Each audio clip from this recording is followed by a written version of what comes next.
गुरु कभी बनना मत। कहने का अर्थ यह है कि छात्र यानी सीखने की जिज्ञासा कभी मिटने मत देना, और जिस दिन तुमने खुद से स्वीकार कर लिया मैं गुरु हूं, उसी दिन से तुम्हारा छात्र मर जाएगा। अब तुम्हारे सीखने की जो प्रक्रिया है वो बंद हो जाएगी। दुनिया कह सकती है, लेकिन जब व्यक्ति खुद को मान लेता है कि मैं गुरु हो गया, इसका मतलब उसने अपने शिष्य का, अपने छात्र का, अपने ब्रह्मचारी का गला घोट दिया। अब सीखने की प्रक्रिया उसके खत्म हो गई। जबकि सच्चाई तो यह है कि जीवन के अंतिम समय तक इंसान सीख सकता है और सीखता है, जीवन के अंतिम समय तक। राम प्रसाद बिस्मिल के बारे में कहते हैं कि फांसी की सजा निश्चित हो गई थी। अंग्रेज अधिकारी आता है और जेल के काल कोठरी में आकर कहता है, चलो राम प्रसाद चलो, फांसी की सजा का समय आ चुका है। तो उस समय वो किसी ग्रंथ को पढ़ रहे थे, महाकाव्य पढ़ रहे थे। हंसता है जेलर और कहता है, अब पढ़कर क्या करोगे? अब पढ़कर क्या करोगे? एक पल के बाद तुम मर जाओगे, इस ज्ञान को हासिल करके भी क्या करोगे? राम प्रसाद बिस्मिल कहते हैं, तुम नहीं समझोगे, तुम नहीं समझोगे। मर जाऊंगा एक पल के बाद, लेकिन जो ज्ञान मेरे अंदर चला जाएगा, मेरी आत्मा में चला जाएगा, अगले बार जन्म लूंगा तो उस ज्ञान के आगे वाले ज्ञान को प्राप्त करूंगा। यानी जहां तक इस जन्म में सीख लूंगा, उसके बाद आगे सीखने अगले पैदान पे मैं आगे बढ़ूंगा। आप अगर अपने स्कूल के विद्यालय में मैट्रिक तक पढ़ाई करते हो और मैट्रिक का सर्टिफिकेट लेकर शहर में जाते हो, तो एडमिशन कौन से क्लास में होगा? मैट्रिक में, 8वीं में, 9वीं में कि इंटरमीडिएट में होगा? होगा कि नहीं बाबूजी? अगली क्लास में अगर 10वीं पढ़ के जा रहे हो, सर्टिफिकेट 10वीं का है, तो 11वीं में एडमिशन होगा। यानी इस जीवन के रहते हुए जितना कुछ सीखोगे छात्र बनकर, अगला बार जब जन्म मिलेगा तो जहां तक सीखा है उसके अगले पैदान पे कदम रखोगे। इसलिए तो अक्सर आपने देखा होगा, एक ही माता पिता की 2 संतान है, एक बहुत विद्वान है और एक दूसरा साधारण सा है। आखिर माता पिता ने कोई पक्षपात तो नहीं किया ना? खिलाने पिलाने में एक ही भोजन, एक ही वस्त्र, एक ही माहौल, एक ही विद्यालय, सब कुछ एक मिल रहा है, लेकिन एक ज्यादा ज्ञानी है, एक कम है। क्यों?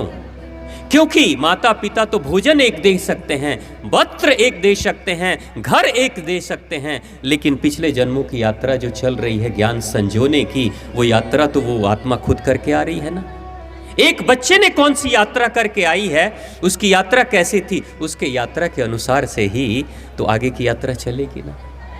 इसलिए इस दुनिया में एक ही माता पिता की 2 संतानें अलग अलग आपको मिल जाएंगी। एक का शरीर मजबूत, एक का शरीर कमजोर, एक की बुद्धि ज्यादा तेज, एक की बुद्धि कम, एक ज्यादा पढ़ने में तेज, एक ज्यादा कमाने में तेज, एक दूसरा है वो कमाने में भी अच्छा नहीं है, एक अच्छा एक बुरा, ऐसा आपको मिलेगा। यानी कि हम जो कुछ भी जीते जी कमाते हैं, वो सब कुछ पोटली बांध करके धन नहीं जाता है। लोग कहते हैं ना, सब रह जाए यही जा, कुछ न जाई। तो भ्रम पैदा हो जाता है लोगों के मन में कि सब कुछ यहीं रह जाना है, तो सीखने की भी जरूरत क्या है? फिर अपने अंदर से ब्रह्मचारिणी देवी को जगाने की जरूरत क्या है? याद रखना, बैंक बैलेंस यहीं रह जाएगा, जमीन जायदाद यहीं रह जाने वाला है, प्रॉपर्टी सारी यहीं रह जाएगी, लेकिन उस प्रॉपर्टी को कमाने के लिए, उस धन दौलत को संजोने के लिए, अपनी मान प्रतिष्ठा बढ़ाने के लिए जो ज्ञान अर्जित आपने इस दुनिया में किया ना, वो आत्मा के साथ जाएगा। वो कोई नहीं छीन सकता, वो कोई नहीं छीन सकता है। जैसे आपने देखा होगा, छोटी छोटी बच्चियां बैठी हुई है। बेटा, आप लोगों ने कभी मिट्टी की रोटियों को बनाया है? मिट्टी के चकले पे, मिट्टी के बेलन पे रोटी पका रहे हैं, कभी किया ऐसा? छोटी छोटी बच्चियां गुड्डे गुड़ियों से खेला आप अपने घरौंदे को सजाए? कभी सजाते हो ना? तो आप देखो, लोग कहेंगे, अरे मिट्टी के आटे में पानी डालकर गुथ लेती है, रोटी बना लेती है, मिट्टी के चकले पे गोल गोल बेलती है, मिट्टी के तवे पे पका रही है, चूल्हा भी नहीं जल रहा है फिर भी पका रही है, रोटी भी बना रही है, और बाद में लोगों को, अपने ही मित्रों को दे रही है, लो मिट्टी के प्लेट में मिट्टी की रोटी डाल के और देती है, लो खा लो, और वो खा के उसका पेट भी भर जाता है। लोग कहेंगे बड़े मूर्ख हैं, बड़े मूर्ख हैं, मिट्टी की रोटी से खेल रही है, मिट्टी के तवे में पका रही है। लेकिन जो कहते हैं मूर्ख हैं, वो स्वयं मूर्ख हैं, क्योंकि उनको पता नहीं कि मिट्टी की रोटी बनाते बनाते एक दिन आटे की रोटी बनाना सीख लेती है वो। एक दिन वही करते करते सच्ची वाली रोटी बनाना सीख लेती है। घरौंदे को सजाते सजाते अपने घर में भी रंगोली बनाना सीख लेती है। सीखते हो ना बेटा, ऐसे ही तुम लोग। यानी जीवन में आप जो कुछ भी सीखोगे वो कहीं ना कहीं काम आएगा। तो मां ब्रह्मचारिणी देवी आज के दिन क्या कहती है? हम सबके अंदर के छात्र को जगाती है। आपके अंदर छात्र है? कितने लोगों के अंदर छात्र है? यानी छात्र का मतलब कि मेरे अंदर सीखने की जिज्ञासा है। कितने लोगों के अंदर है? हाथ उठाकर बताइए। मैं जीवन में कुछ सीखना चाहता हूं, मैं कुछ सीखना चाहती हूं। अगर ऐसा है तो जोरदार तालियां अपने लिए बजा दीजिए। और मैं बताऊं आपके अंदर छात्र है कि नहीं है? मैं बताऊं, रिजल्ट आउट करूं? है तभी तो कथा में आए हो, नहीं तो गांव की आबादी कम है क्या? इस गांव की आबादी कम है क्या? ये पंडाल पूरा भर जाना चाहिए था, लेकिन आपके अंदर सीखने की जिज्ञासा है, तभी तो पैरों को कष्ट देकर आप आए हो। पेट में चूहे कूदेंगे फिर भी बैठे हो, और अंतिम समय तक बैठे रहोगे जब तक कथा होगी।